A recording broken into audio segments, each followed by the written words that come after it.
Can we share a jaw-dropping campaign where subconsciously insight flipped the outcomes? So there are many, Okay. but I think my personal would be Airbnb. That Okay. is my favorite. So belong everywhere. So Hmm. how Airbnb started, everyone knows that it came as a a substitute to a lower price hospitality segment and everything. Now gradually it has just redefined its branding. It has redefined how it is presenting itself. So Airbnb is now using belong everywhere.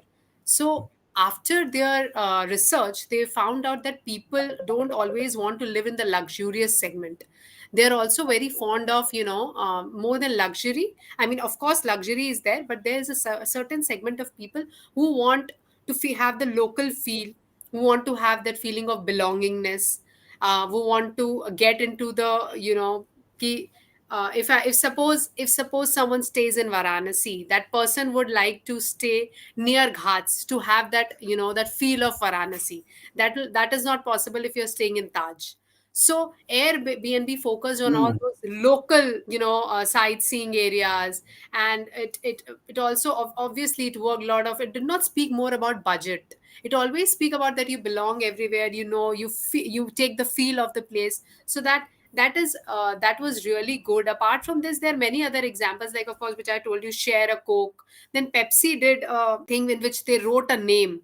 It was long back. They wrote a name and how they use Maggie. When Maggie, it came back after all that situations where it was banned and everything. When it came back, it started with something like ki, har Maggie ki kahani. So you have to share your story. So it was really heartwarming, and people actually today, again, I think there's no competition to Maggie.